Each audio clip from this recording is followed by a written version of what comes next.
কাজিৰঙা ৰাষ্ট্ৰীয় উদ্যানৰ অগৰাতলী বনাঞ্চলৰ ব্ৰহ্মপুত্ৰৰ চাপৰিত অঘটন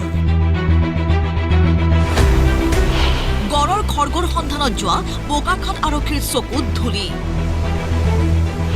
হাতত হেণ্ডকাফ লৈ ব্ৰহ্মপুত্ৰত জাপ চোৰাং চিকাৰী জগু পেগুৰ চোৰাং চিকাৰীটোৰ সৈতে দুজন আৰক্ষী জোৱান পৰিল পানীত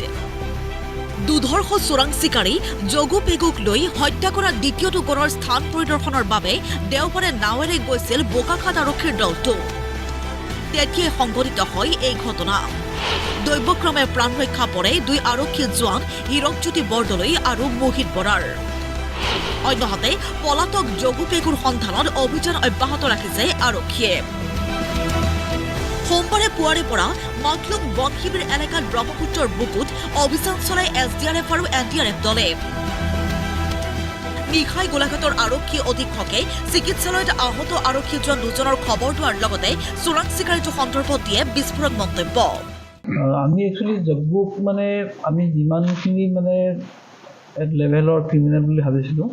তাতকৈ বহুত বেছি ডেঞ্জাৰাছ ক্ৰিমিনেল ওলাইছে আমি ৰেকৰ্ড চাওঁতে আৰু গোটেইবিলাক চেকিং কৰোঁতে আজি আমি গম পাইছোঁ যে 2023 চনৰ জানুৱাৰী আৰু ফেব্ৰুৱাৰী মাহৰ মাজত অলমষ্ট তেওঁ এক মাহ ডেৰ মাহমান তেওঁ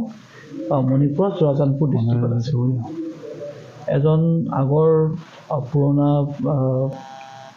ৰাইন' পোচাৰ জন বুলি কৈছে জন থান নহয় বেলেগ জন হৈছে আমি চাব লাগিব ৰেকৰ্ডটো সেই জনৰ ঘৰত গৈ পেলাই তেওঁ অলমষ্ট ডেৰ মাহমান তাতে আছে বা গম পাইছোঁ যে এই যিটো গোটেই প্লেন এইটো যোৱা এক বছৰৰ পৰাই কৰি আছে এই প্লেন কৰি পেলাই তেওঁলোকে আমাক এতিয়া আপোনালোকে হয়তো গম পাইছে যোৱাকালিও আমাকে ঠগিলে যে প্ৰথমতে ক'লে যে এইটো ঘৰৰ খৰ্গটো এইটো ঘৰৰ পিছফালে আছে নি তাতে ক'লে আজিও বেলেগ ধৰণে কৈ আছে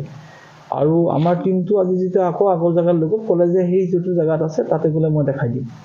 তাতে গৈ পোৱাৰ পিছত আমাৰ ব্ৰহ্মপুত্ৰৰ সিপাৰৰ যিটো আমাৰ চাপৰি তাতে পুতি থোৱা বুলি ক'লে কৈছে আমি এটা পুতি থৈ পেলাই আমি গুচি গৈছিলোঁ দেখাত সাধাৰণ যেন লগা দুধৰ্ষ জগু পেগুৱে এবছৰীয়া পৰিকল্পনাৰে যোৱা 22 জানুৱাৰীত কাজিৰঙাত সংঘটিত কৰিছিল গড় হত্যা বোকাখাতৰ পৰা দিব্যজ্যোতি হাজৰিকাৰ ৰিপৰ্ট প্ৰতিদিন টাইম